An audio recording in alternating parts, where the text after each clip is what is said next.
You did.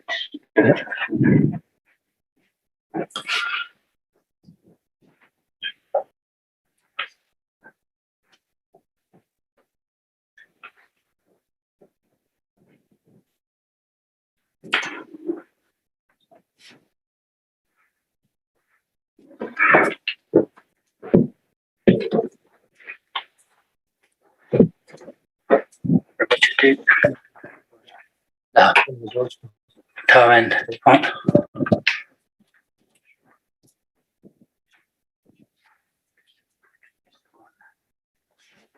Okay. Then you bring back.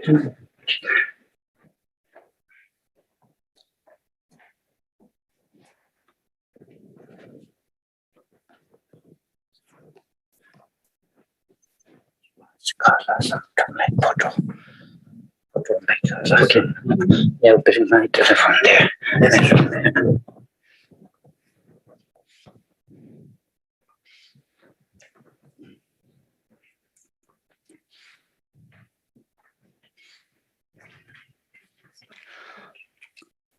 Yeah, this. Yeah.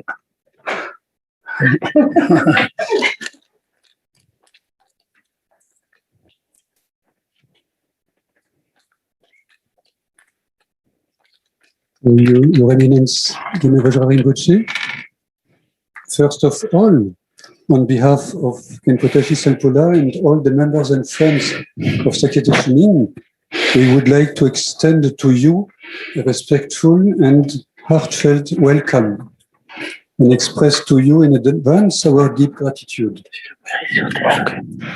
Votre Éminence Gyana Vajra Rinpoche, nous aimerions tout d'abord, au nom de Khenpotashi et de tous les membres et amis de Sakya Ling, vous adresser une respectueuse et cordiale bienvenue et vous exprimer par avance notre profonde gratitude.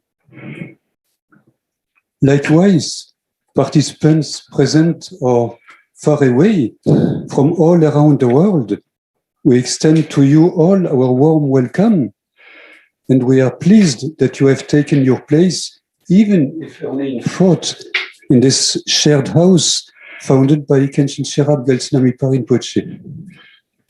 De même, participants présents ou lointains du monde entier, nous vous adressons à tous notre chaleureuse bienvenue et nous réjouissons de ce que vous ayez pris place, fût-ce par la pensée, dans cette maison commune fondée par Khenchen Sherab Gyaltsen Amipa Rinpoche.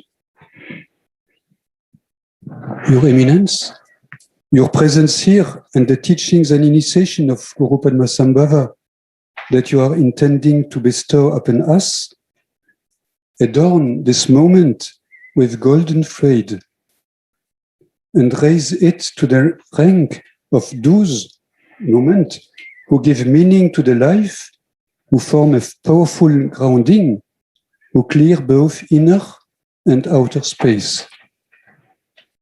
Votre Éminence, votre présence ici, tout comme les enseignements et l'initiation du Guru Padmasambhava que vous comptez nous conférer, orne de fil d'or ce moment et l'élève ce moment au rang de ceux qui donnent du sens à la vie, qui forment un puissant point d'appui, qui dégage l'espace tant intérieur qu'extérieur. Your very presence, after months of dimness, marks this moment with the seal of confidence, may it radiate to all beings. Votre présence même marque après des mois de pénombre, ce moment du saut de la confiance, puisse-t-elle rayonner vers tous les êtres. Oui.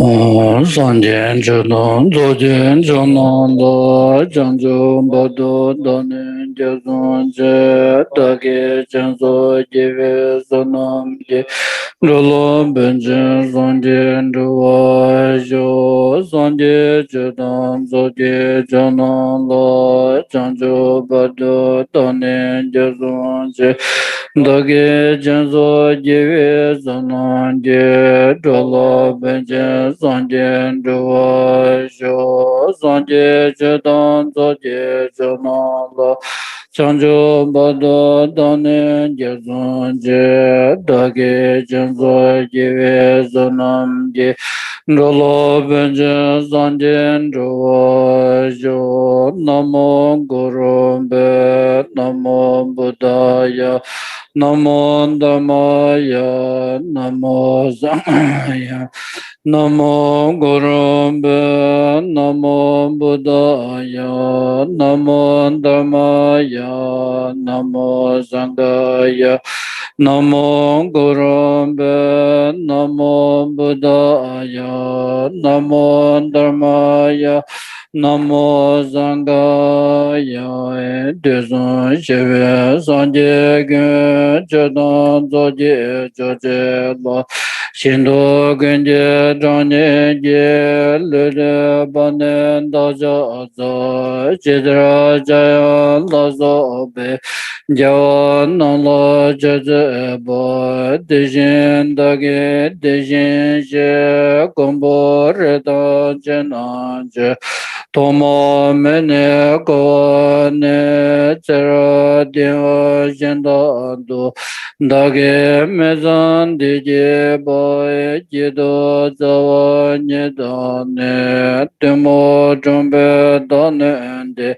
jeso yera kanje boy nomba dene deje ne samba tabe gamba asha Sanje danje dirje boy toje gewa jazo adan Sanje bemba jebala gawe jezo yerango chona gunji sanje la damo jade zoa ane Sanje dunga mendon la jeje dreme bardozo Jawa nyangen deshe la damo jade zoa ane Rode damba mege jen gawa dame juba aso Deda gunje de gewa dage zawa agan Dene sanje danje ye dunga damje sewa jo Please look Malam Prayer Book, page number 27, Lineage Prayer.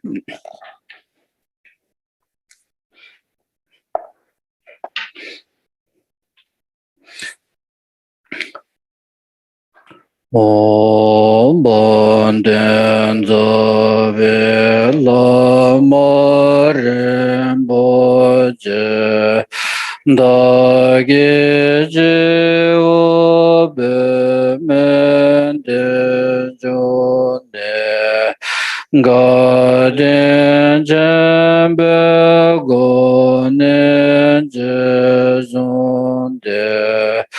Gozon do de mujo zodo zo gangan do je moro javo do ne mo zone yonga ne je zo ne me lengarage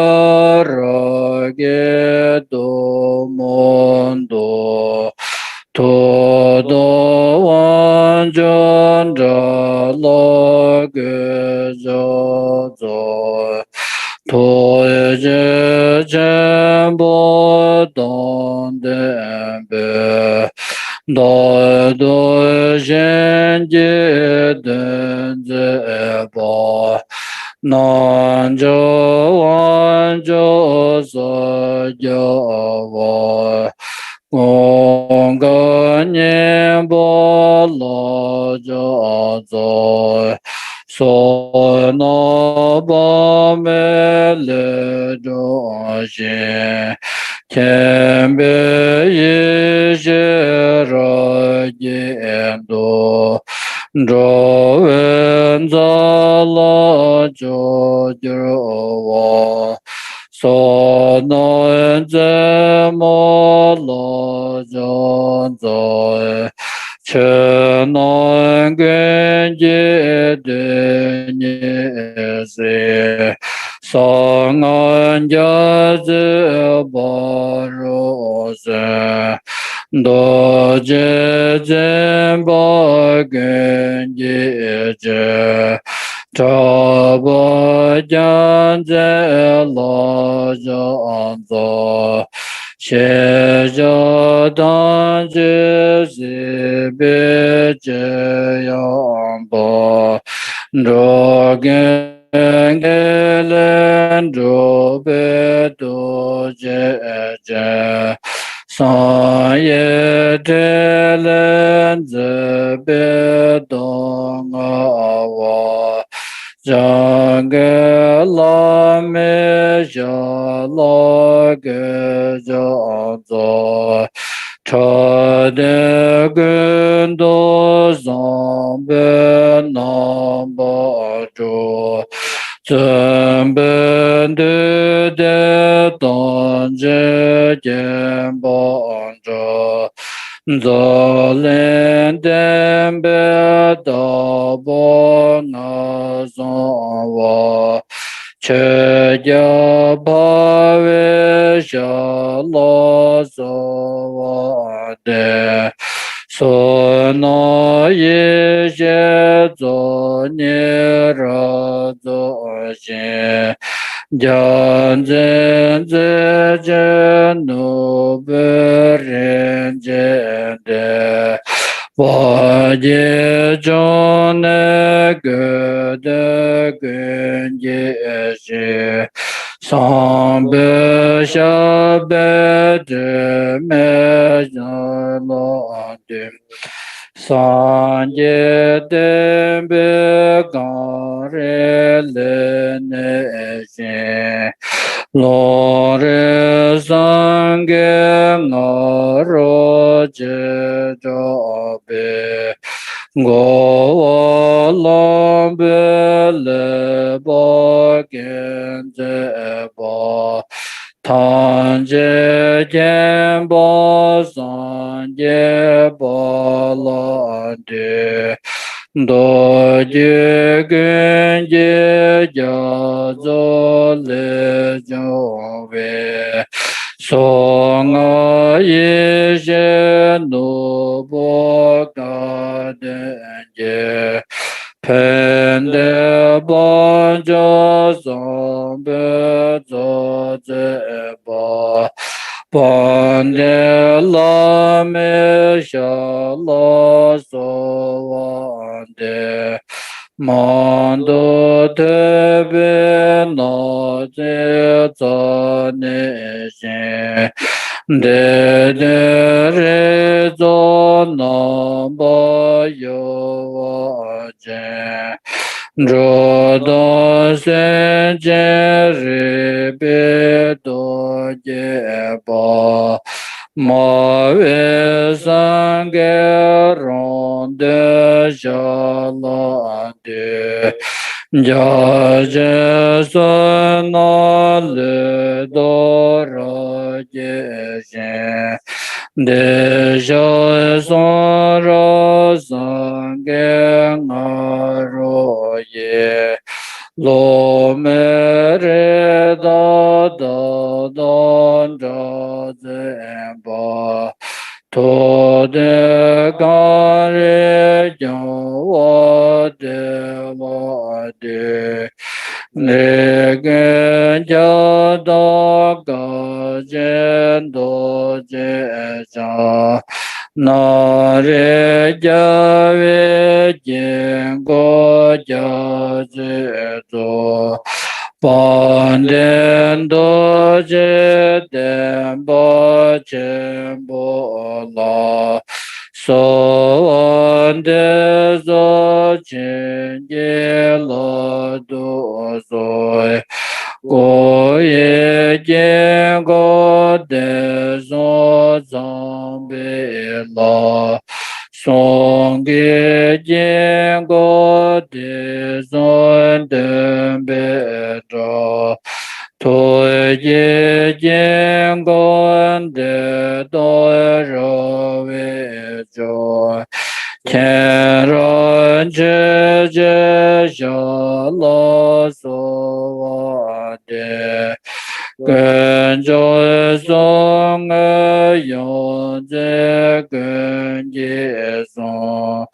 天的上公别诺耶就。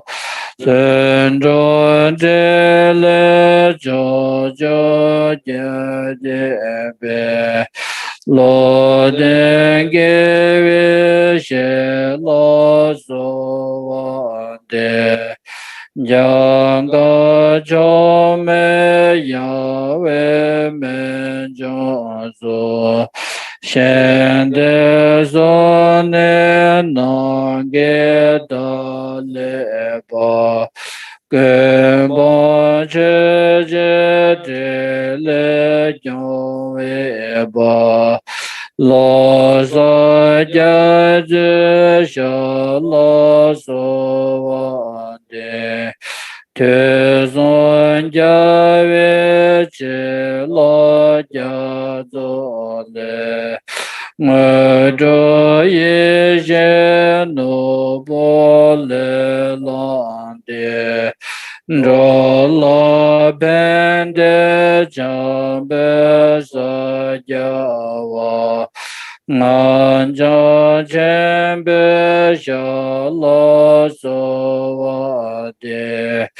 家园一些几多见别的，马赛是因为见那为吧，但这半点就是撒娇吧。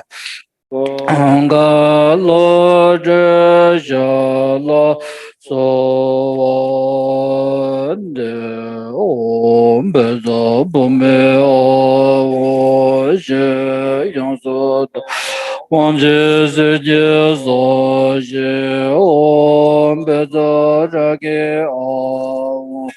其家人各有结，各为所日叫我日照，小六波罗张波来罗波罗杰，小正每年来到来吧，我要到我要去。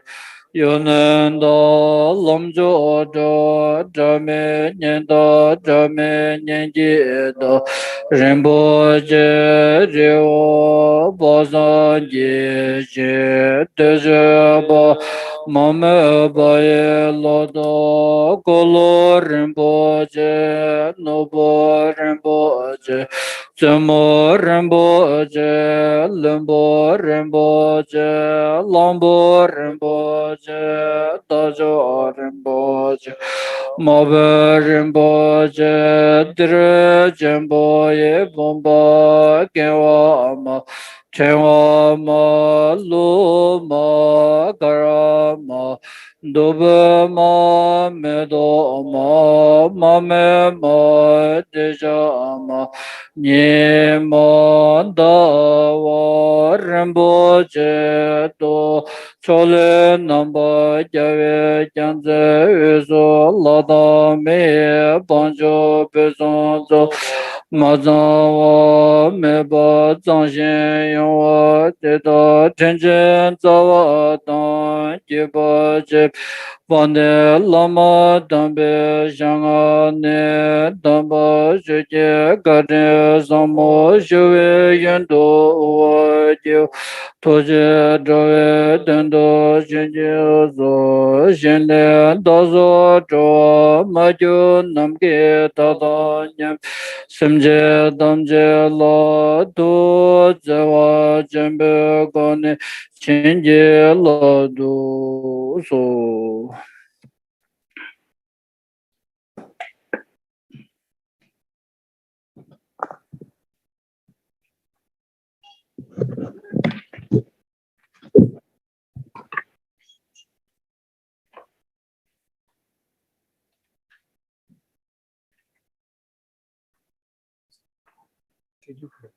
Did you put it online here?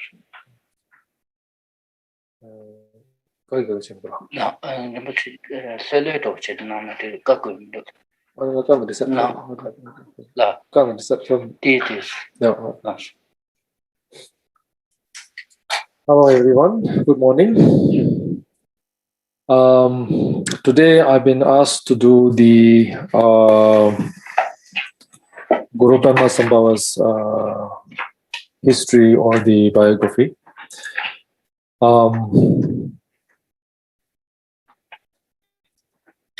This was the actually the to do teachings like this, or I don't really call it teaching. I prefer to call it the I share my knowledge or my experience, my whatever I have. I try to give it to you.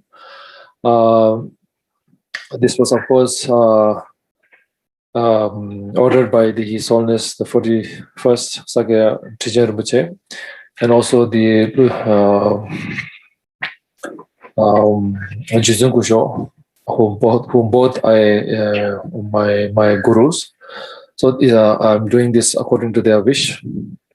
So before we begin today's program, I thought we should do a short meditation. I think it's very important. Although from my personal point of view, I don't see any difference. We try to think this during this pandemic time is very different from all the other times. But from my personal point of view, I don't see the difference. Yes, it's how do you say? It's more in the news. The things are a little bit different from outside. But inwardly, when you look at as personally, people die of diseases with accidents. People die of all kinds of things every day, whether it was a pandemic time or not. We believe in the law of karma. We believe in the next life, circle of life. So all this is all during how do you say? Something to do with us. Nobody is how do you say? Taking your life. It's our karma that we have certain amount of time. When we are alive because of our karma, our life, and our merits. These three things. If one of them is missing or less, then we can do life release. We can do pujas to make it better. But if all three is exhausted, there's nothing no one can do to keep you alive. So, but I feel this is a good excuse for us to also kind of push us towards the understanding of the reality, understanding of Buddha's teaching, understanding of the basically of Buddhism, because I always say that death is one of the most important thing, especially for a practitioner. It's very important. Death is very precious. Suffering, as I always say, they also that we have as a human, why we consider the human realm as the best for a Buddhism is because we have the luxury of suffering. We have suffering, which is very important because that drives you towards makes you work towards a better life or to get out of the suffering. If there is no suffering, then it will be very difficult for us to when, for example, even in our general life, when we are physically fit and we are fine, we don't think about medicals or doctors or whether we should eat this or eat that, all these kind of things. But when you are sick, then you even I'm not talking about fatal diseases, but simple disease like stomach ache, headache. The first day you take the medicine on time, you do everything your doctor say. The second day, third day, as you get better, you forgot to take the morning medicine. You forgot to take the evening medicine. You forgot to do this. So you gradually get back to your routine, do whatever one wish to do. So just like that, pain. It kind of drives you towards the understanding of the makes you feel that you want to get out of this. So just like that, death is very important. If I talk about, I like cars, so if I talk about in terms of cars, it's like the handbrake or if you have a speed bump on the road, when you're driving fast, you try to make the car slower so that you can get over this bump. It's just like that, death is a reminder. Otherwise, we will be, even with death, we know, everybody know that we are all going to die, but we are not thinking about that. We are planning for 100 years, 50 years.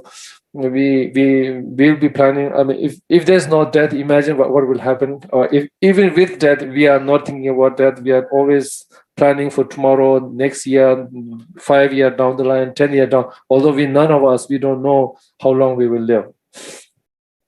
So the death is very important. Death gives us the opportunity.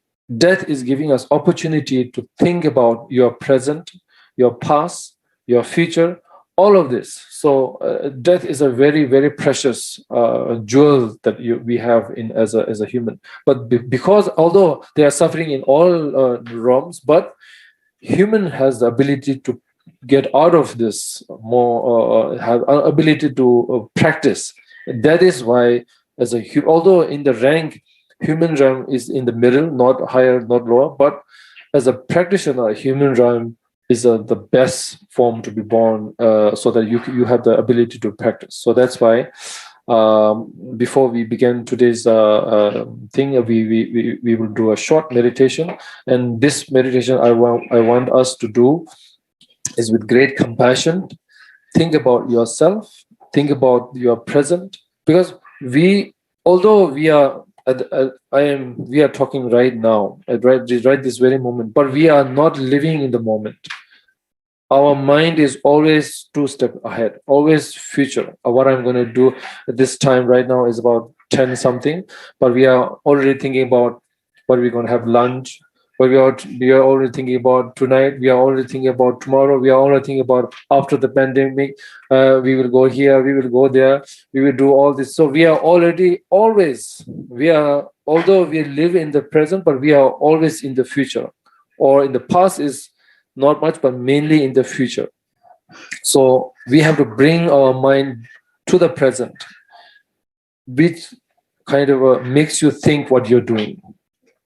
Because you are always in the future, we are, it makes more difficult for you to think about the better things, so or to understand the reality, because future is not yet there. Future is, you can think about anything. Next year I'll go to Mars. I'll go to Mars. Future, you can imagine. Imagination is your future, because it doesn't exist. You can imagine anything you want. Past is already past. You cannot change. You cannot do anything about that. But present, you can change. You can do something. But the problem is that we are never in the present. Although we live in the present, our physical body is in the present, but our mind is always in the future. So we have to bring the present, our mind and our body to the same line, so that we can understand what we are doing, how we behave, how we talk, how we eat, how we live our life. So it's very important. I think meditation is very important because it gives you the chance to bring your mind to think about now, think about what you're doing, think about the present, think about your surroundings.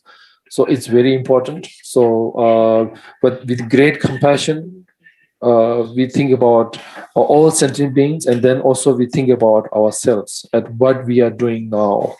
So to bring your mind to a halt, to stop your mind from going all over the place, we try to keep our mind with us. Otherwise, we have to control. Basically, meditation is controlling your mind to where it's going, where you're channelizing your power, your energy, your. So if you can somehow bring back slowly, but it's not easy, but slowly, if you think about now, that's why we start normally with the noise or something to an object in front of you. Could be a statue, could be a flower, could be anything that we can try to think, put the mind into that thing. That is how we slowly. That's how we. Once you master that, once you are good with your controlling your mind, then you can channel it whichever way you want. So we will do a short meditation, and it is difficult for you to keep your mind in one state, then one place or one statue or something. Then you can also, the other way method is to think about your breath. You can you inhaling, exhaling. You can think like this also. The point is that we have to keep your mind in one place. That is the point.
Okay.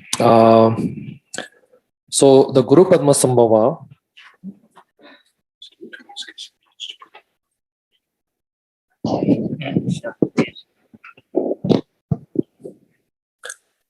So the Guru Padma Sambhava.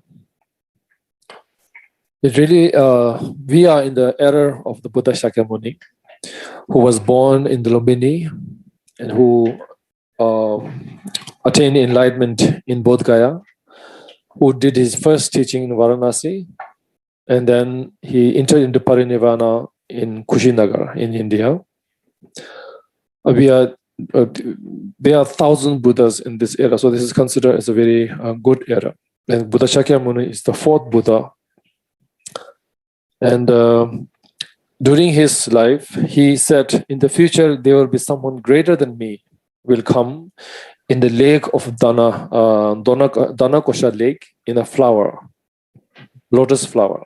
So that was his prophecy during his lifetime. So after he passed away at the age of 81, after a few years, the Guru Padma Sambhava came into this world.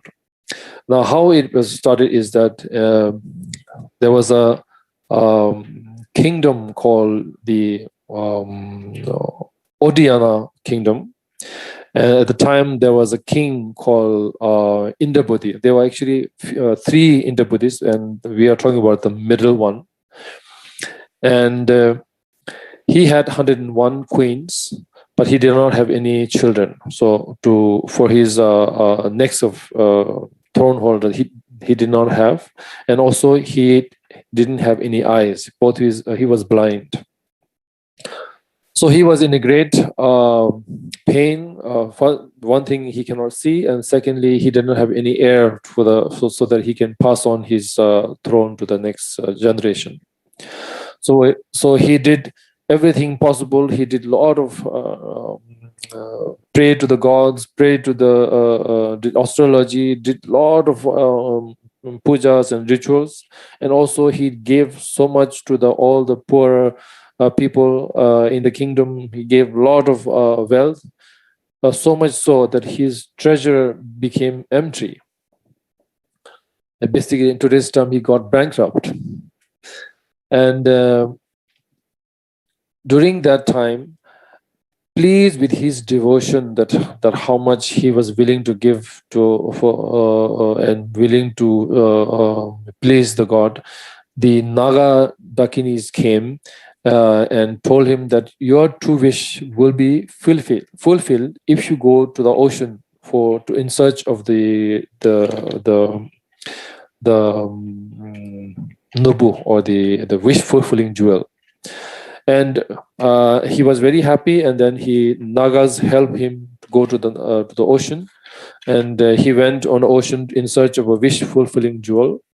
When he found the jewel, he prayed to the jewel, and then with the blessings of the jewel, wish fulfilling jewel, his left eye he could see. So he was very happy, and then he came back. Or as he was coming back, he was welcomed by all his queens and ministers and his people, and they were very happy with a lot of ceremony.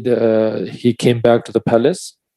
At the time, nearby place, there was a lake called Dana Kosha Lake, which is today's time. Although there's no particular proof, but many of our masters and many of the great scholars said that it's somewhere in maybe South Valley in Pakistan. Today's term is somewhere in Pakistan.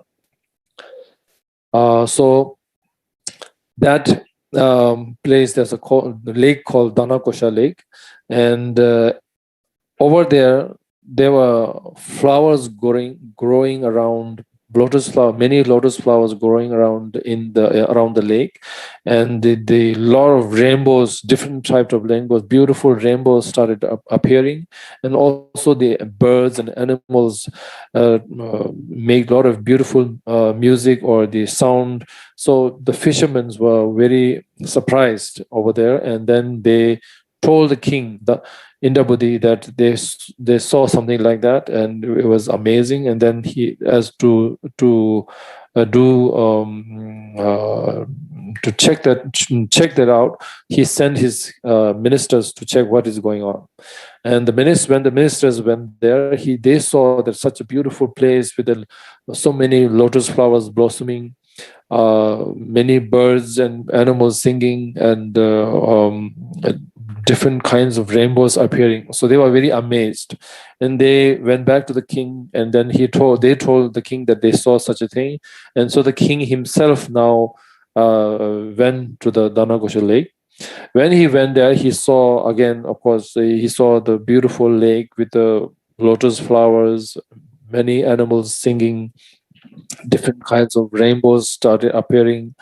And then he was very amazed. At that time, there was a big, huge lotus in the middle of the lake.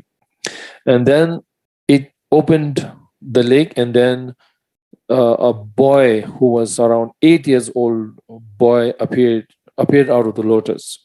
And the king was very surprised. And then he said, who is your father? And the king asked the boy, and the boy said that my father is wisdom. And the king asked, who is your mother? Then boy again said, his mother is wisdom. And the boy was asked, where did you came from? And the boy said that I came from the realm of wisdom. And then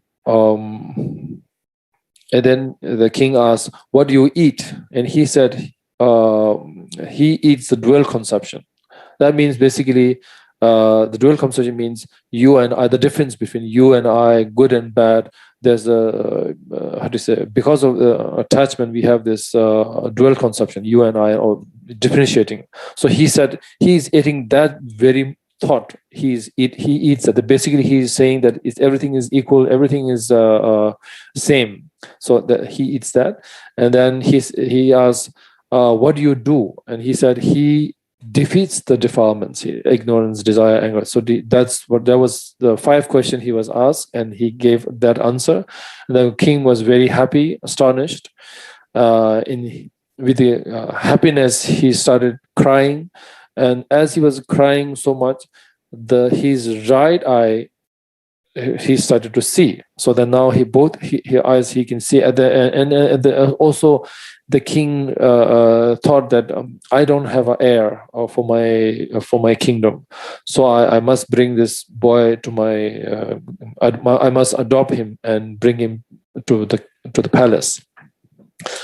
And then with the great ceremonial function, the boy was brought back to the kingdom and into the palace. And the king gave him 2 names. One was because he came out of a lotus. His name was called Pema Jungne. So Pema Jungne basically means the coming out of lotus.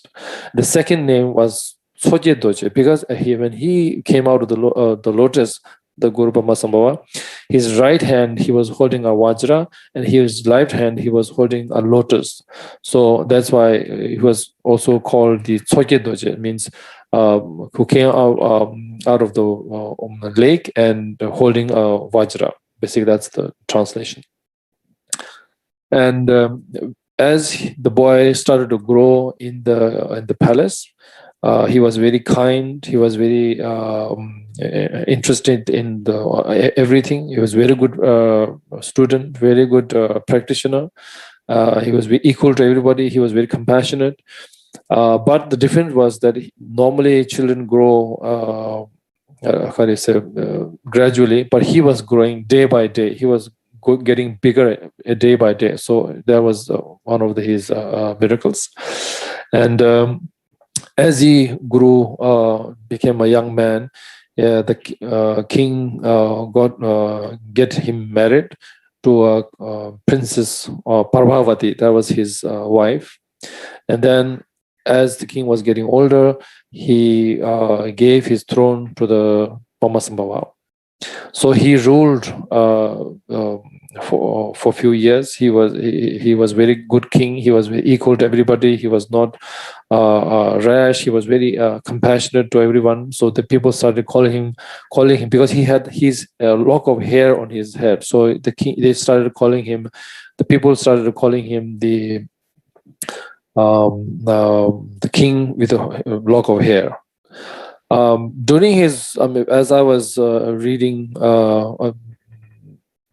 the Guru Padma Sambhava's different history or the biography, there were many, because every time he went to a different place and he performed miracles and these things, he got different names. So he had so in his life he has so many different names.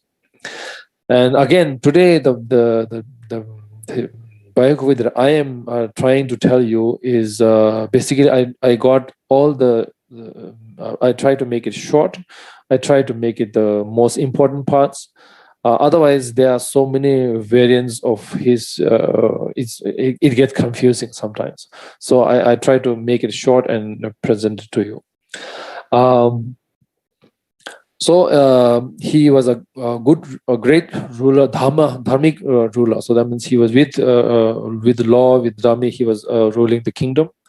As he was ruling, he felt that, and also Buddha said that somebody greater he will coming, and also he will spread, or he will serve, especially in the east and the west part of the country, or the kingdom or town, and also he will serve in the land of snow. That was specifically, he said that from the Guru, from the Buddha himself. So after ruling the kingdom for a few years, then he felt that if he keep ruling the kingdom, he's only benefiting the few people in his kingdom. So, but he had to do more. That was his destiny, was to be more, to more people.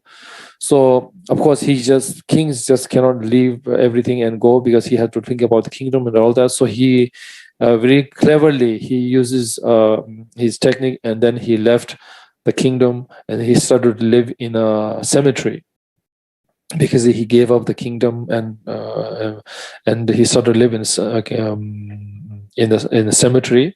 When he was living in the cemetery, he did a lot of experiments with his practice. So, but some people, of course, generally people can only see his outer physical appearance. So some people liked it, some people thought it was very bad, and there were two different kinds of people, basically thinking that he is a good person, he was a good practitioner, but then the other half they thought, oh, he was a very bad practitioner, he was very wild and that kind of person. But during his stay in the cemetery, he did a lot of meditation practice. So the Dakinis and gods came to him in his vision and gave a lot of blessing, and he got a lot of power. He grew much more powerful than before.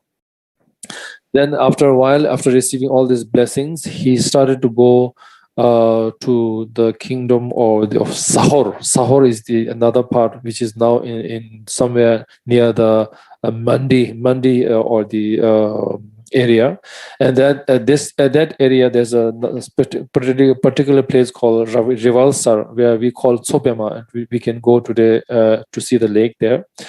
At that time, there were many people who are practicing in the caves, and Guru Padma Sambhava was one of them. And he was practicing himself, but at the same time he was teaching to the other practitioners. So at the time, the Mandis king had a princess called Mandarawa, and she was considered one of very beautiful, very attractive, very many kingdoms wanted her to marry their king. So many kingdoms were after her, but she was not interested in any of the kings or the wealth or anything like that. She wanted to practice. She wanted to do a practitioner. She wanted to become a practitioner. She wanted to practice. So she went to the Rivalsara caves to do meditation and to do practice. At the time, Guru Rinpoche was giving teachings. So she also went to the teaching. She received teaching. She became a Guru Rinpoche's student, disciple, and then Guru Rinpoche accepted her as his consort. After accepting her as a consort, Guru Rinpoche then went to Marathika, which is now in Nepal. There are caves there to do practice on Amita, longevity. The Amita's meditation. They both did. Mandarava and the Guru Sambhava both did meditation together for 3 months. After 3 months, the Buddha Amitayos was pleased with their devotion and their practice. So he came to them, and then he gave the longevity blessing. That means that they became immortal. Basically, they have the blessing of immortal. And then also he gave the nectar from his vase, and when they drank the nectar, their bodies became also immortal. That means they will never age. They will be always remain the same.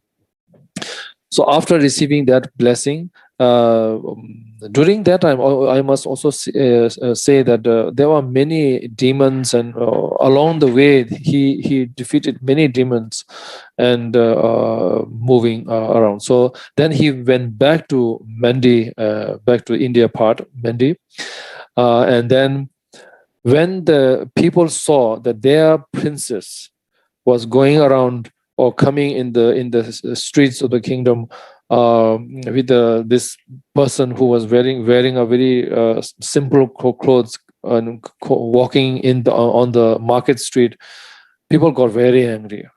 They felt very insulted. They felt very this is our princess, the great kings, our princess is going around in this such a person.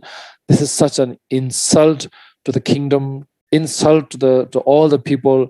So they felt very angry. When the ministers knew, they also got very angry. And when the king knew, he was also very angry that my daughter is going around in such a condition and going in with such a person. Of course, they didn't know who he was, but they got very angry, and they gathered from all around kingdom. They gathered the how do you say? Zenden is sandalwood. Sandalwood is why sandalwood.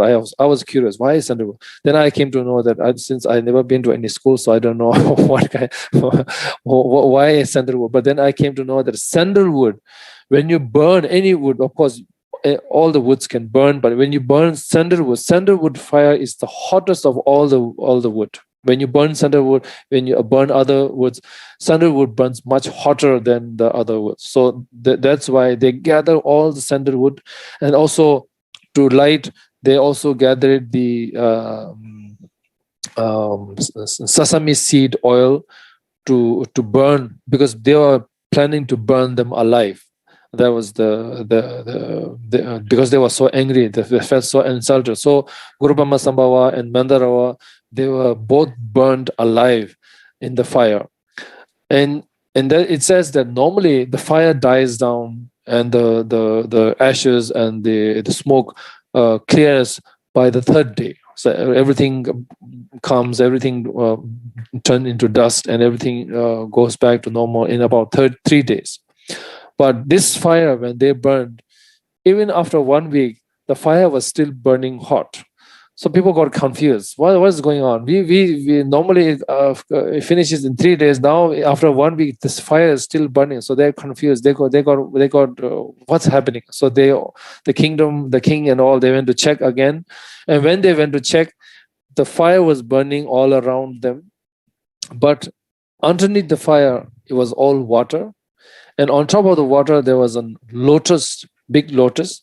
And on top of the lotus, Guru Sambhava and Mandarava was sitting comfortably. So now they knew what kind of mistake they have done. They felt so regret. They felt so ashamed. They felt so bad. So they request to come out of the fire. And then the king, of course, today's presidents, and you cannot compare to those days king, because those days king is basically means they are gods. There is no limit to what they can do and what they can't do. So you cannot compare to any of the ministers, the powerful person in today's time. So anyway, so he got out of his elephant and walked on the ground, and his elephant they offered to the Guru Sambhava and Mandarava. They sat on the elephant, and the king himself, bring them to the palace with a great ceremony, and they offered the whole kingdom to Guru Sambhava and Mandarava, and then after that he offered the king's clothing and everything. So today, when you see Guru Sambhava with a lot of bouquet, jewelry, and more colorful things, is after that, because then the king's clothing was offered to Guru Sambhava. That's why you can see, and the hat and all this was offered. So that's why you see, according to the history. But at this time, I also wanted to tell you that the Guru Sambhava, why Guru Sambhava did this when he could have done easily what he wanted to do, whatever he wanted to do. And then the reason was that if he directly went to the kingdom and started showing his power, the people cannot control or cannot see the powers, because he has too much power. The people will perish, people will die just because they saw the power. So what his plan is that let them do whatever they want to do to him. So that means they let him put him in fire, throw in fire. They do whatever they want. And when they did that, and then they saw that nothing is happening to them, and then they got through their own, because they were exhausted. They did everything they could possibly do to the Guru Sambhava and Mandarava, and they were exhausted. And then they kind of realized that on their own terms, if Guru Sambhava made them realize because it's too powerful, it's not possible. And that's why, and also the reason why he went to the kingdoms to do this is because he went to few kingdoms and did the same, is because they were ready, and they needed to bring them to the right path. If you just tell people that, I have great power, you must do this, you must do that, people may or may not do, because people are very different kinds of people, so it's very confusing. So, but when they were exhausted, but they did everything they can possibly, then they are now ready to receive teaching. They are mentally, physically, they are now ready to receive teaching. So they gave their full physically, mentally. They offered themselves to the Guru Sambhava, and then they are ready to receive teaching. And then Guru Sambhava taught them, gave them teachings, and then show them the right path, or show them towards the ultimate path. So after that, Guru Sambhava again left from the Odiyana, or to the Odiyana kingdom again, where he was first came. And again, that when he reached with Mandarava, two of them alone, as I said in the beginning, there were some people thought he was a good practitioner. Some people thought he was a very bad practitioner. He was wild. He was crazy, and they didn't like when they saw him back in their kingdom. They didn't like him at all. Again, they started gathering the sandalwood and the sesame oil, and they started burning Guru Sambhava and Guru Sambhava and Mandarava. And this time, normally the fire dies down in 7 days, but this time the fire was burning after 21 days. After 21 days, the fire was still burning. So people got confused. What's happening? We only, normally it's only 1 week. Now is after 21 days, still the fire is burning. So they got confused and they went to check. And then when they looked into the fire, they saw that of course fire was burning, but Guru Sambhava and Mandarava both wearing garland of Kapala skulls. So again, when they saw that they physically there was nothing was happening to them, they were glowing ever, looking more better than ever before. So they got very shocked. They were very how do you say, remorse feeling, and that they did something wrong. Again, they brought them to the kingdom palace, and then they offered the king offered the whole kingdom to Guru Pamasambhava and Mandarava again. Now, after that, of course, he started teaching to the people and the kings and the ministers, and he lived there for about 13 years. He gave them teachings and guiding them to the right path. And as Buddha said that one of his main work was to be done in the land of snow. He knew that, so Guru Pamasambhava moves towards Nepal, because Nepal was border to Tibet. So he moves towards Nepal in Asura Parping cave. He was when he reached there, and he saw that there was this demon who was terrorizing all the public there. He controlled the weather. There was a big famine going on for 3 years. They didn't have any rain. There was no food. There was no water. People are in a dire condition, very difficult time. And then Guru Rinpoche thought that he must defeat the demon, and in order to do that, he must practice the Yangda. Yangda, this thing, blessing. So, but Yangda is a very wild and very powerful, too powerful to be to practice, and it was so many obstacles when you do practice of Yangda. So, in order to be protected from the obstacles, he practiced Purpa, Vajrakilaya. So Vajrakilaya is basically more like a bodyguard, and the Yangda is the main deity. So he did that at the time. Again, he to receive these blessings, according to the Vajrayana, he needed a consort, and then at the time there was a king called in Nepal called Punyadara king, and he had a princess. But the story of this princess is that when she was born, the mother passed away, the queen passed away during the birth. So the king was very upset. The king was very sad. So literally, king left the princess as a baby on the cemetery. So the princess was basically raised by the monkeys, according to the story, and she when she grew up, she became a disciple of Guru Pamasambhava, and also later on his consort. And then when they practice, and whenever we are talking about consorts, that they are actually as powerful as Guru Rinpoche himself. So this is also a very important thing to understand. Because Guru Pamasambhava, he was with Mandarava, Princess Mandarava, she also received the Amitayu's blessing, the same as Guru Rinpoche. She also received the blessing of immortality. So just like that, this Princess Sakya Devi also received the blessing of Purba and Yangda, and also she was doing the same practice as Guru Rinpoche. So they are actually at par with the power. And then, of course, Guru Rinpoche defeated the demon, and then the famine got over. People were relieved. At the same time, again, Guru Rinpoche also had another consort called Kalasiddhi. I mean, in Guru Rinpoche's history life, there are basically 5 main consorts. The first one was the Mandarava, the second one was Sakya Devi, and the now third one is Kalasiddhi.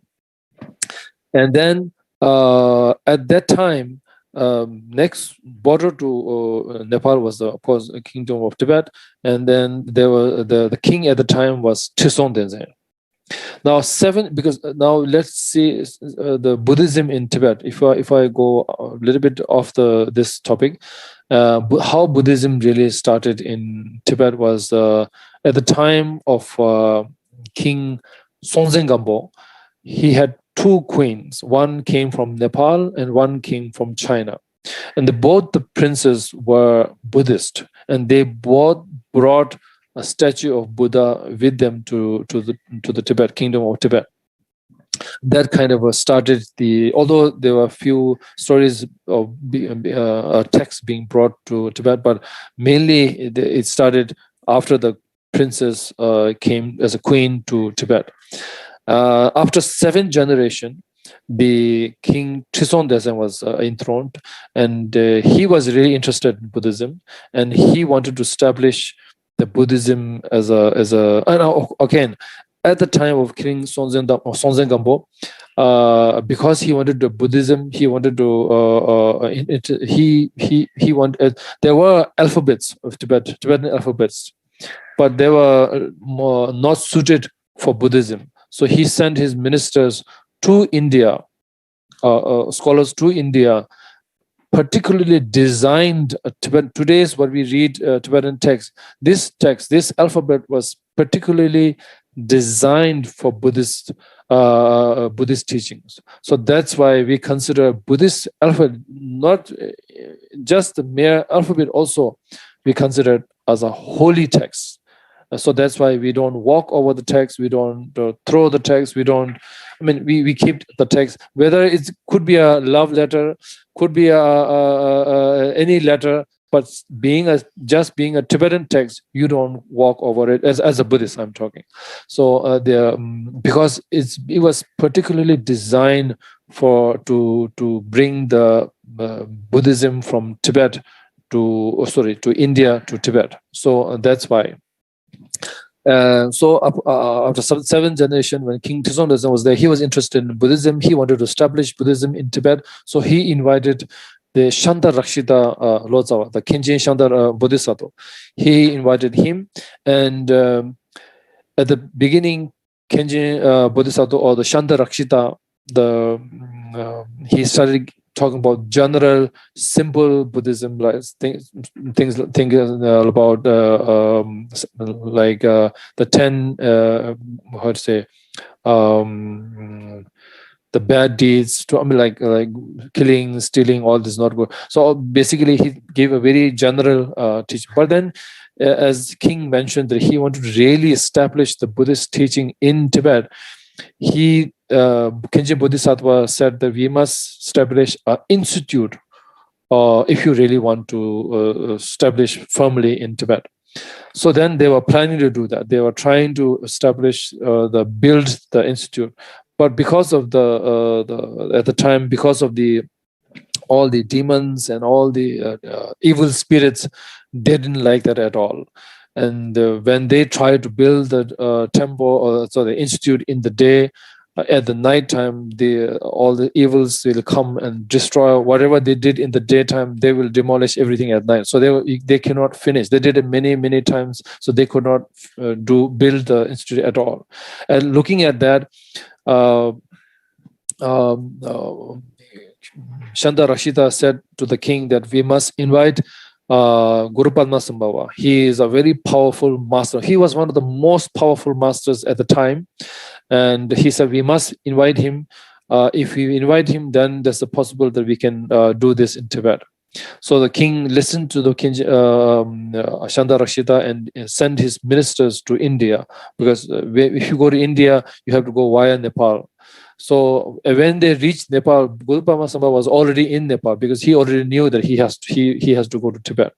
So when they met there, and then Guru Padmasambhava went to Tibet, and first he defeated all the evil spirits and the demons, but he didn't. When you say defeated, we are not saying that he killed them. He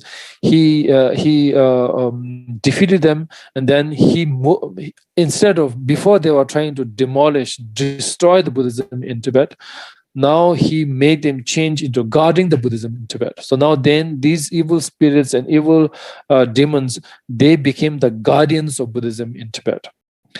they turn around. They put them into the right path.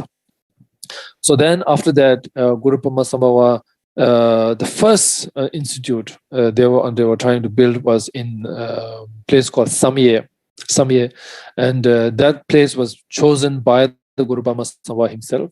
Did the earth baking ceremony by himself, and then it took about 3 to 5 years to build. And when it was built, it had many different sections. Although there are many ones, but the 4 main section was the first one was the philosophy of Buddhism, and Guru Pamasambhava also invited about 108 scholars from India to Tibet, and at the time the laws of Buddha's canon was started to translate into Tibetan. So if you are a Buddhist, Tibetan text or Tibetan, not the language but the text is the most powerful or the best way to learn Buddhism, because we have the most text. Although Buddhism was started in India, flourished in India and the surrounding kingdoms, but because of the destruction, because of the wars, because of the many centuries of destruction and all that, most of them was destroyed. But in Tibet, it survived. So that's why to practice Buddhism, Tibetan text is the best one, and also we have the most collection of texts as for Buddhists. So that's why Tibetan text is considered holy just by itself. So the first section was as a philosophy learning. The second was the translation part, where many of the Lord's hours or this translation came from India to translate. And then the third one was the ritual masters. They were doing a lot of rituals to practice rituals. And the fourth one was the meditation. And at this time also, to really establish the Buddhism, we also needed monks, fully ordained monks in Tibet.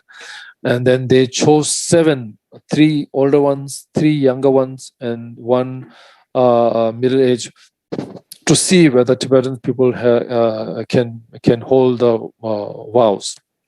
And among the 7, one of the youngest one was the Khondung Gyana, which is, if I talk about Sakya, from Sakya point of view, he's one of our ancestors.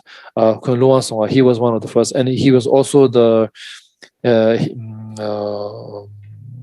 there are a lot of Pubas, Vajakilas practice done today, but the Yangda and Puba, if you go back to the history, or if you trace the lineage, it traced to the Khondung Gyana, because Khondung Gyana received the Yangda and Puba practice straight from the Guru Pamasambhava himself. So we go back, and today we in Sakya we also practice the Puba practice, which is called the Khondung Puba. Our family lineage Puba is we can trace back all the way to Khondung Gyana. And also the power of the Puba is unbroken till today. That's why His Holiness the 41st Sakya Tsechen Rinpoche always said that whenever they did the Vajakilaya rituals, there is always a sign, a different signs that he sees.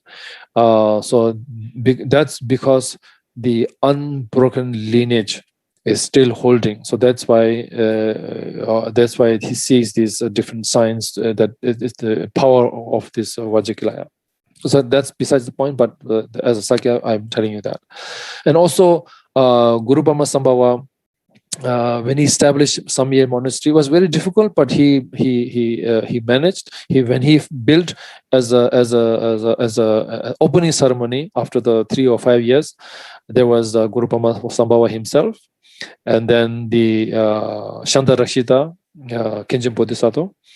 And then the third one was the King Trison Desen himself. 3 of them consecrated the Samye Institute, and also today it's called mainly it's called Samye Monastery, but at the beginning it was mainly designed as an institute school where you can learn Buddhism. So they opened the institute, and Guru Bama started giving teaching. At the time, King Tison has many queens, and one of them was Yishit Soja queen, and she became Guru Rinpoche's disciple, and became afterwards became the consort of Guru Rinpoche also. But Guru Rinpoche had mainly 25 main. Of course, there are many students, but out of Tibet there were 25 main students, and out of in 25 there's a King Tizon, there's all of them, many of ministers and many of the other practitioners also. But out of all the top of the list of the practice or the student was the Queen Yishit Soja herself. So she was the we can say as much as that she was at par with Guru Rinpoche, because whenever Guru Rinpoche accepts as a concept, they were practicing together. So their knowledge, their power is exactly the same, and not just that, but as a Tibet to establish Buddhism, and Queen Yishit Soja played a huge role to preserve, to establish, and also that many of the teachings, because the difficult time, they knew already ahead. So she and many of, actually what you call that, there is basically hidden texts. Many of the texts, many was, but they were of course physically burying them under the mountains or under the rock or stone. There are few methods of hiding. One is, of course, generally under the mountains and trees and stones. And then another one which is keeping in the people's mind. So their animations comes out in the future, and then they from there, which later on many masters or many monks or many Rinpoches, their animations of Guru Rinpoche, and then they brought back to the as a text. They wrote down, and so this becomes. So that's how we have a lot of Terto means treasure hunters, basically, who bring the treasure back in many different methods. As I said, some physically take the treasure out of the earth and mountains. Some literally come out of their mind and then they write down. So basically, they are the different kinds of treasures. So she played, and most of this treasure was buried or hidden by the Yishit Soja. This is also a very important factor that we must understand. For a Tibetan Buddhism, Yishit Soja is very important, and of course Guru Pama Sambhava, so much so that one of our ancestors, Sakya Pandita, he said that Guru Pama Sambhava is the second Buddha of our time. So this is very important factor. I thought you must understand, and. In Guru Pama Sambhava's teachings, one of the teachings I think called Pema Katha, and in that he have named, in the future there will be many animations. Guru Pama Sambhava's animation will come out, and two of them in Sakya lineage is two of them is this Sakya Pandita and Chogya Papa. Their names are written much before they were born, before they were written in the text that these kind of name will be coming into the Tibet, and then they will. They are my animations, and they are very. They will be spread the Dharma. So this is a relationship with Sakya, and he then Yishit Soja and Guru Pama Sambhava went all different places of all around Tibet, all around Tibet, and doing teachings and bringing people to the right path, and also at the same time defeating all these different demons. And that time also, as you can see, surrounding at the time, I don't know whether they exist or not, but today's time, like places like Bhutan, places like in India, the Bomdila, Me, all these places they visited at the time. And also when he was in Bomdila or Mön places, another concert, Trashikyu, there was another concert. This is the 5th one now. So these are very important, parts of his Guru Rinpoche's life. And he did a lot of, he all in all, somewhere around 5 decades, about 55 around years, he spent in Tibet, Guru Masambhava. And when he left Tibet, he knew that he's in the importance of his, because if there was no Guru Rinpoche, you can very surely say that today we will not be a Buddhist. There will be no Buddhists in Tibet. That's kind of for sure. So Guru Rinpoche is very, very important to survival of Buddhism in Tibet. Of course, in general in India also, but particularly in Tibet. Whatever teachings we can enjoy today is all because of Guru Masambhava and Yishitogya, the concert. So this is very important to understand that. And at this point, I also wanted to say that being born in a Sakya family, being a Sakya tradition, or how do you say, holder or worshipper, we have, of course, Sakya, Nyingma, Kagyu, Gelu, and mainly there are 4. Of course, there are many sub divisions also, but mainly there are 4 different classes in Tibetan Buddhism. People tend to differentiate. They're very different. We are. If you really look into the history, look into the teachings, look into if you just think about any, you will not differentiate at all. Because first, the simple way is that we all follow Buddha. So you cannot be different because we all follow the same teachings, Buddha. Secondly, not only that, we have 4 different classes, not because we have arguments or not because we didn't like each other or not because different part, not like a political party where we had different things came out, but it was because of the time, because of the people's merit, because of the requirement of the time to survival as a Buddhism. And we have 4 different classes of Tibet in Tibet, and these 4 different, mainly why we have think about it is that basically it's a 4 lineage, and the different time came from India, because Buddhism was basically based on India, and teachers came out of or the scholars came from, or the disciples came to Tibet, and then they kind of started their own teaching. So basically, it does not mean that we are because not just that, but all these scholars came from one institute, Nalanda Institute.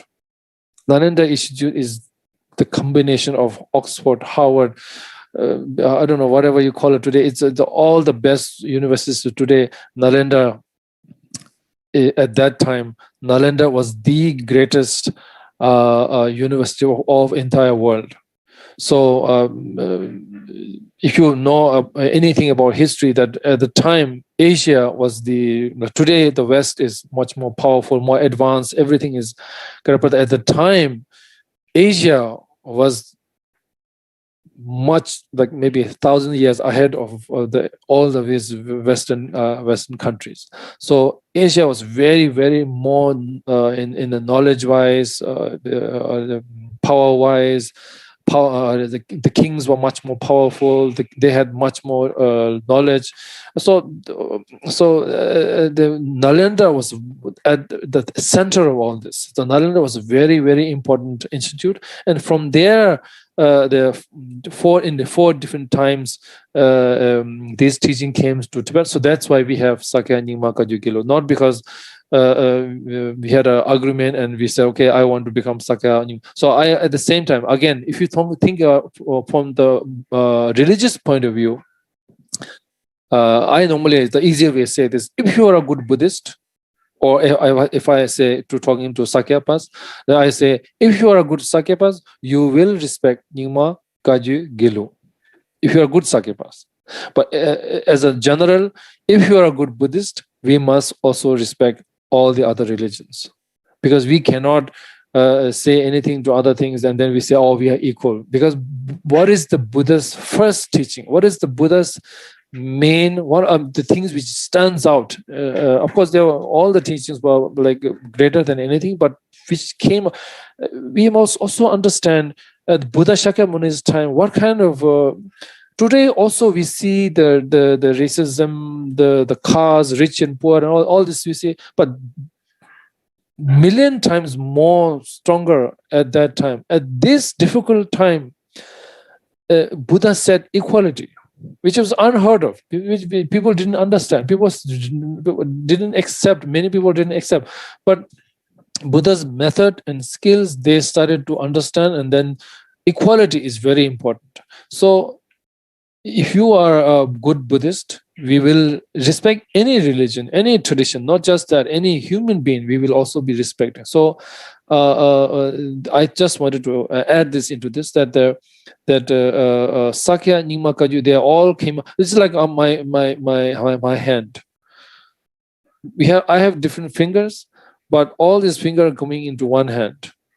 But if you are only looking at my little finger, you think, oh, little finger is very different from this, my ring finger or other fingers. We will say, oh, we'll be arguing, oh, this is longer, this is thinner, this is bigger, this is fatter, this is thinner. All this will be arguing. But if you think a little bit, if you go back, go trace your lineage. Whoever is your a deity or whoever is your guru, if you think that I'm very different, then look at your guru and trace his teachings. I mean, think about who is his teacher, who is his teacher, who is his teacher. Then you will find that they are all coming out, or you will find they all end up in the same place. So that is also one very important, because we always try to say that we are better, we are greater, or Sakya is greater, better, and there's no such thing as greater or better or anything like that. It's just that we want, not the religions need, but it's we want, because our ego, because of our own ignorance, we wanted to feel stronger, bigger, better. That's why we always try to say this is better and this is not better. But the point is that we are all same. They all came of Buddha's teachings, and they all came out of the same institute of Nalanda.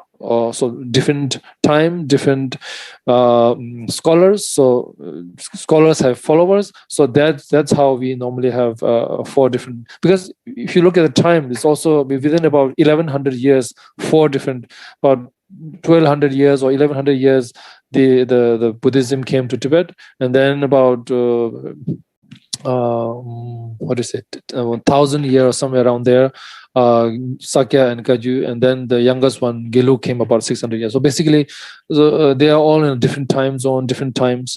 So that's the basic change. Otherwise, they are all same.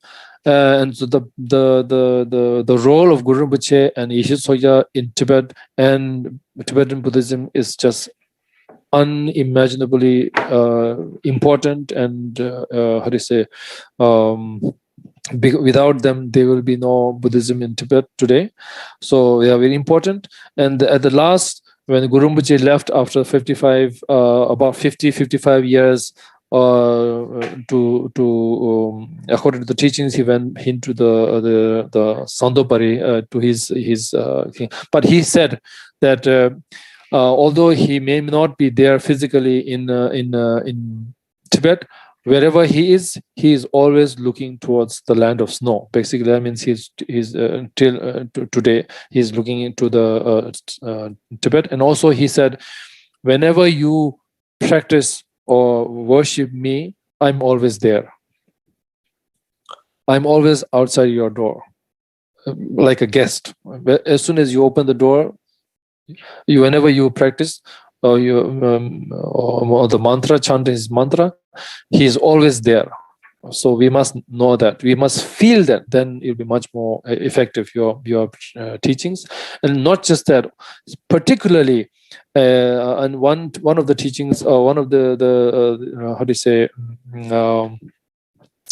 one of the histories mentioned that he was born, or he was not really born. I mean, he was appeared in the year of monkey, and even the months have different animals. So year of monkey, month of monkey is the fifth month according to the lunar calendar, and the 10th day of the lunar calendar is especially considered especially for Guru Rinpoche practitioner. Guru Rinpoche, they do of talk offering or different kinds of offering.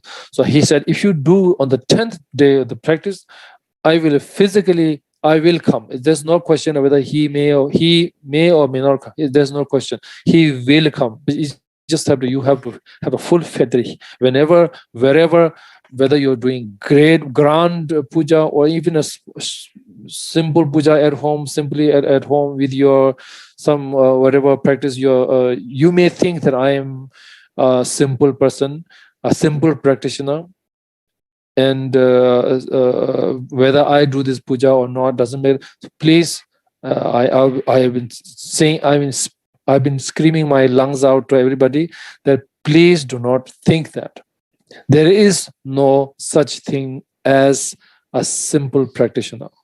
Every practitioner is special, because Buddha himself said that every sentient being, not just practitioner, every sentient being has the Buddha nature inside you. So we are all Buddha by nature inside. It's just that we haven't realized that we have to find ourselves. But we are all Buddhas. We all have the Buddha nature. So whatever practice you do, it has the full power, and it has the great power. And there's no such thing as simple power, or there's no such thing as I'm a simple human being, a lay practitioner at home with the family, with doing business. So there's no such thing as simple. So we must believe in yourself. We must believe it. The more belief you have in yourself, more power you have. That is given. We must understand that. Of course we need gurus, we need teachers, but guru is giving you, showering you. In today's time, and not like 100 years, we have you. If you want to practice, there is no limit to how much you can practice. It's just that how much you grab it to yourself. But not just that. Understanding and believing is a very big difference. This is what I believe. We all know that why are we in the samsara?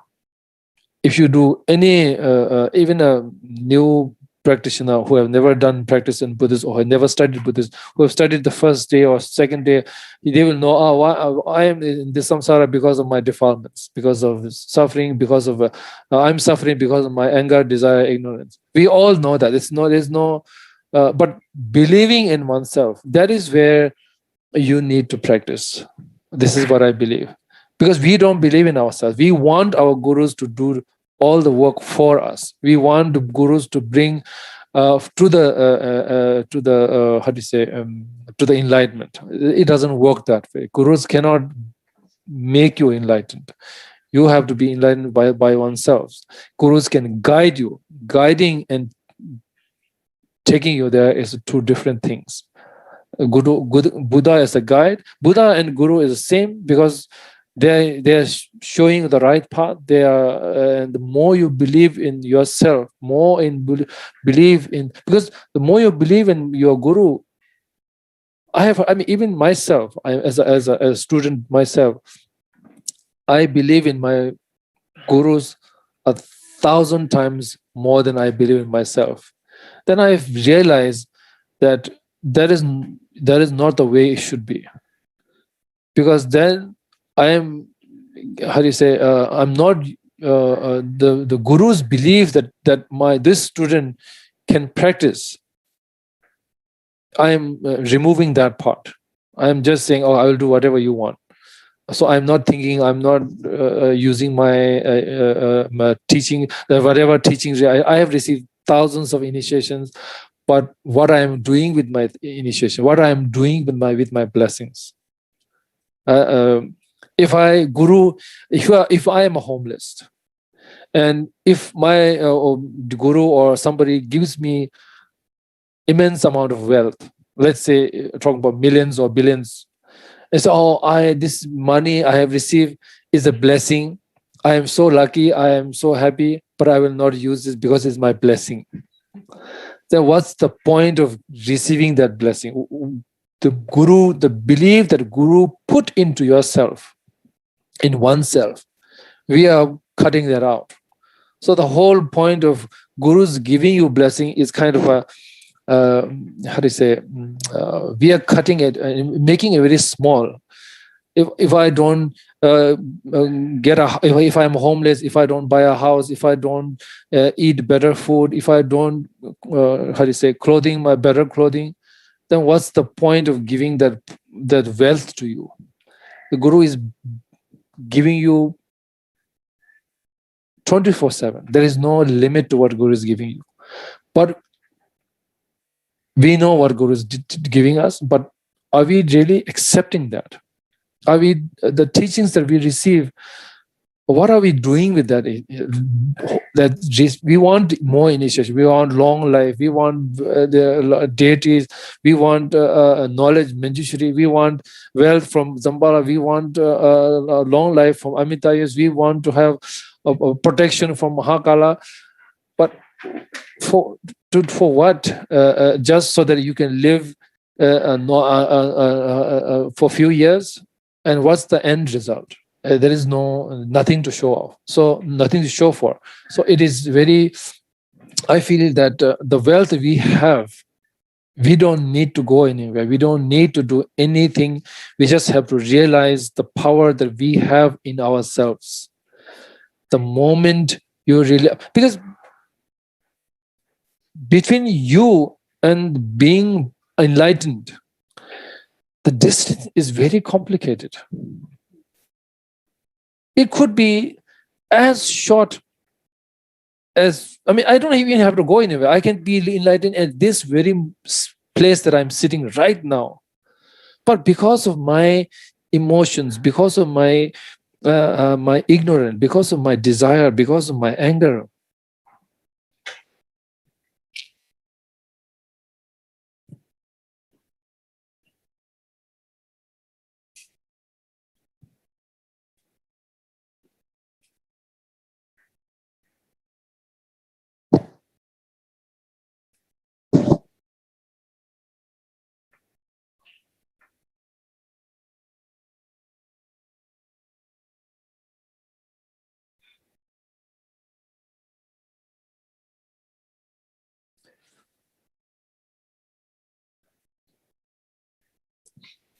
we are only fooling ourselves.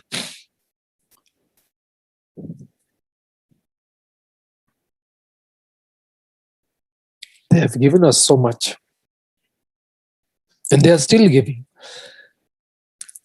without asking for anything. So I think believing in oneself, no matter what you're doing, even one mantra you're doing, if you can do it with full faith in yourself, because Guru is no other than yourself. The best part of yourself is the Guru himself. So I think it is very important to have faith in oneself. There's no simple student. There's no, it's a normal life. Whether you are a monk, whether you are a nun, whether you are a lay practitioner, whether you are married, unmarried, single, whether you are successful, unsuccessful, that doesn't matter. This is all outer things. Inwardly, we have to look at ourselves. We have to understand that the wealth that we have received from our gurus, we have to practice it, of course. When I say practice, of course, just understand, mere understanding, I think it will take you a long way, far away, much happier. Why are we want to be happy? Because we don't understand oneself. Because we are tangled, we are lost in our own emotions. We are all in this, ignorant desire, anger. I want this, I want that, I want to be bigger, There's no limit to that. There's no limit to what you want. But as the more you understand, the more you want, the more you have, the more you want. Just like that, the more things you try to understand, you study philosophy. I have seen this many times. The people who have studied, the great masters, they don't feel that they are great masters. I have seen this many times, that they say, "Oh, I have just merely started. I don't understand anything." Now, people who have just started to study philosophy and all this, they feel that they understand everything. They are a great master. Oh, I can understand that. I can read this. I can do. But I have. For many years, I couldn't understand what is this happening. The great masters who have studied their entire lives telling me they don't understand anything, they don't know anything, and now who have studied just few years and 5 years, 10 years, now they are telling me they have understand everything. Now they are the greatest. They are very good with philosophy. So I was really confused for many years. Then I tried to understand that. For example, martial art. People who masters of this martial art, they don't go everywhere and fight with everybody. People who are just learning few months, 1 year, 2 year, they just know how to kick somebody, or they break some bricks or whatever they do. Now they feel they are so powerful. They just because they can break 2 bricks, or for 5 bricks they can break, and they started to show off. They tried to kicking everybody, fighting everybody.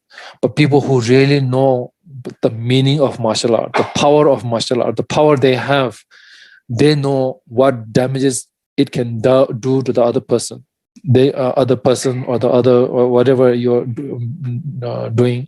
So they don't even show. They don't even want to tell people that I can do this. I will destroy everything. They are very consumed. They are very reserved. They are very kind to people, because they know what is the point of. Similarly, I think people who are great master, who understand, they understand the vastness, the greatness of the entire universe. So they feel they have only just started scratching the some surface to understand.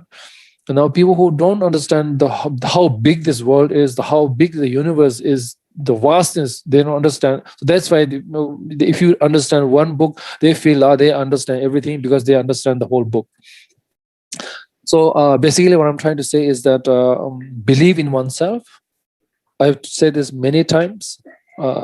This is very, I feel this is one place, because of time and time again, I have been talking to our own Sangha, lamas, nuns, different students from all over the place, for His Holiness student. They always said, "Oh, I'm just a normal person." And for many years, I accepted that. Then I realized this is not what. There's no point. There's no such thing as a normal practitioner. If you are practicing, because we are saying we are normal, we are simple, because we don't believe in ourselves. Once you started to believe in ourselves, then I feel then you'll be jumping from point to point. You'll be not crawling. You'll be much happier, much understand the world, because when you understand your surroundings, then you will not, your emotions will be controlled. It's like I always say, it's like watching a movie. If you watch the movie for the first time, or something happens, funny happens, something exciting happens, something dangerous happens, climax happening, who's going to do what is going to do. So you get very emotional, bad things happen, or you are crying, good thing happen, you are screaming, yelling, very, very happy. But if you watch the same movie twice, 3 times, 4 times, you'll be watching like normally. You will not be showing all these emotions because you already know what's happening. Just like that, if you understand yourself, because once you understand yourself, you understand the world. If you try to understand, in this hall we have 20 people or so. If I try to understand one by one each, what you like, what you don't like, what you go, who your family is, it will take a long time just to understand this about 20 people. Imagine how long it will take the whole world. But if I understand myself, because one thing is that I don't know what's going on in your mind. I cannot see your mind. I don't know how your mind is the way, because all this is according to the, let's say, conditions that you live in. Where you, because for example, a child in French speaking part, naturally he started growing and he start speaking French. A child who's born in English speaking, he'll start speaking French. The child is born in German or Chinese or Korean or wherever, naturally they speak the language. They don't have to particularly learn that language. Just like that, your emotions are according to your surroundings. You are born in a very rough neighborhood, very fighting all the time, so you'll be very natural for you. Okay, fighting. If you are very calm, kind people surrounding you, then you will be also naturally become kinder and better. That's why it's important to surround yourself with good friends. That's why one of the teachings, good friends. So basically, it's very important. Believe in yourself as much as, if not as much as your guru believes in you, but at least try to believe in yourself. That way, I think it will help you a long way. So in this way, I completed Guru Pamasambhava's history. It's a short. I try to keep it as short as possible. And I'm grateful that I have the opportunity to share my feelings and share my knowledge. So thank you very much.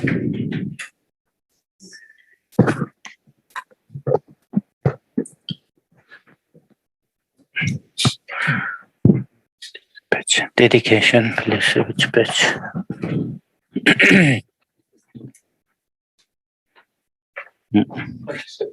27 yellow book, yeah. Dedication.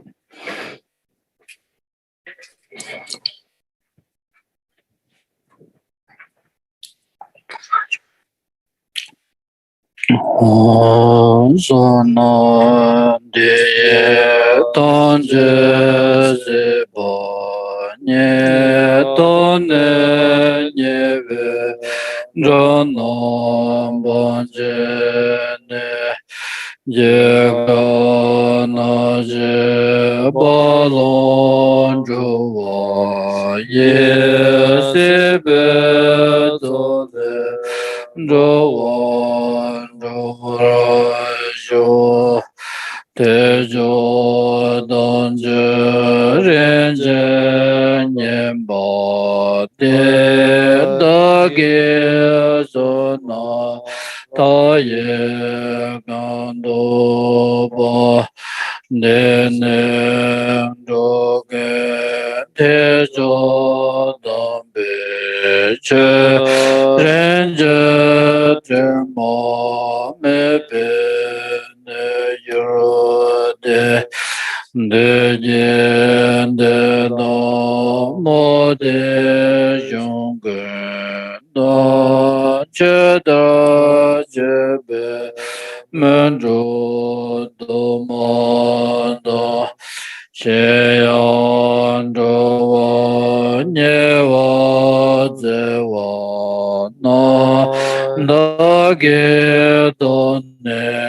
tēne chōngjirō jī sēbō dōnjī dōyā gurvā nā sōnā yīshī dōne mēsēnyē Tādā jirā dēnzē dōdā dā yendēn gēnjē mēsēnzē jirā ejē jambā bāvē chēdā jēmbā dā gēndō sāmbā dēyā dēshēndē Deda genje jeso dalo je gewa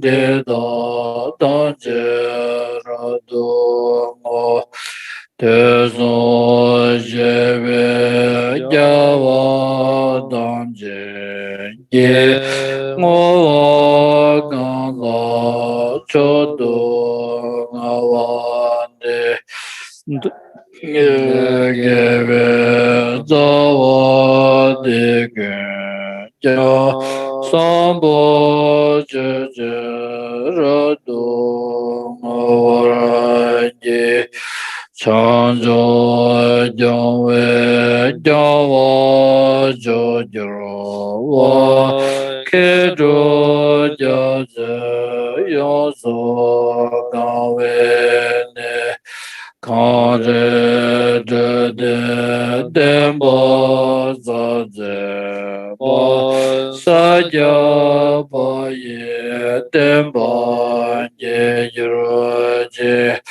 Kanje ye dewa doje de Bande zaye cheze ye yuroje Drove donje jenje meje ne kunjan jele nanga nyamba sho.